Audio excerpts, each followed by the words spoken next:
قربانی کا کون سا گوشت ہم خود کھا سکتے ہیں، اپنے عزیزوں کو، دوستوں، احباب اور غریبوں فقیروں کو بانٹ سکتے ہیں، اور کون سا قربانی کا گوشت جو ہے صدقہ کرنا واجب ہوتا ہے، ان دونوں کی تفصیل میں آپ کو بتانے والا ہوں۔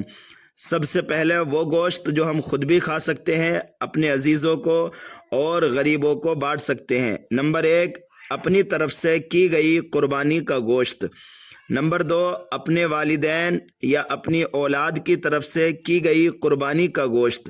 نمبر 3، رسول پاک صلی اللہ تعالی علیہ وسلم یا کسی بزرگ کی طرف کی گئی منسوب قربانی کا گوشت۔ نمبر 4، اپنے مرحومین کی طرف سے کی گئی قربانی کا گوشت۔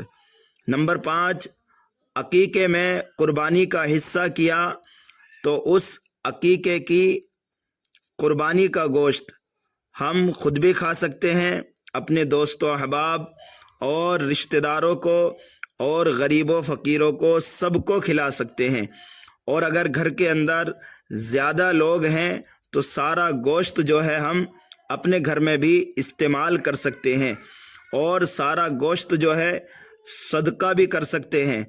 اور اگر گھر کے اندر زیادہ افراد نہیں ہیں اور سارا گوشت صدقہ بھی نہیں کرنا ہے تو پھر بہتر یہ ہے کہ اس گوشت کے 3 حصے کیے جائیں، ایک اپنے گھر والوں کے لیے، ایک اپنے عزیزوں کے لیے، اور ایک حصہ جو ہے غریبوں کے لیے۔ یہ وہ گوشت ہے جو اپنی مرضی سے ہم جیسے چاہیں استعمال کر سکتے ہیں۔ دوسرا وہ گوشت جس کو ہمیں صدقہ کرنا ہے، نہ ہم خود کھا سکتے ہیں نہ امیروں کو کھلا سکتے ہیں، بلکہ سارا گوشت جو ہے فقیروں میں، غریبوں میں صدقہ کرنا واجب ہوتا ہے۔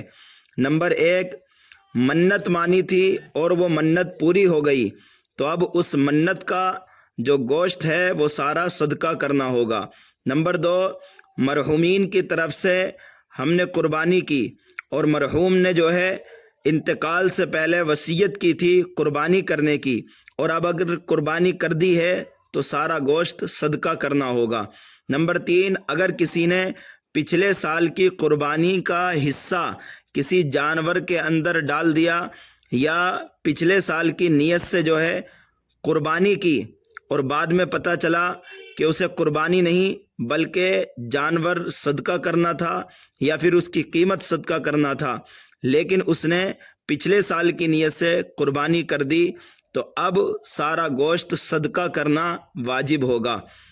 نمبر 4، 3 دن قربانی ہے۔ اگر کسی نے قربانی کا وقت ختم ہونے کے بعد قربانی کی، چوتھے دن قربانی کی، تو ایسا قربانی کا گوشت پورا صدقہ کرنا واجب ہوگا۔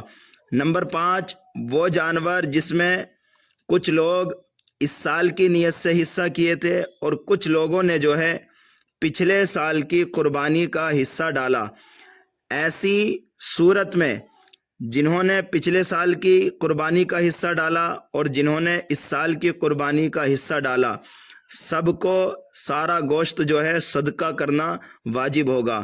پچھلے سال کی نیت سے جنہوں نے حصہ لیا ان کی نیت باطل تھی، اور جنہوں نے اس سال کی نیت سے حصہ کیا ان کی قربانی ہو گئی لیکن سارا گوشت صدقہ کرنا ہوگا۔ تو یہ 5 صورتیں وہ بیان کی گئی ہیں جن صورتوں میں جو ہے سارا گوشت صدقہ کرنا واجب ہوتا ہے۔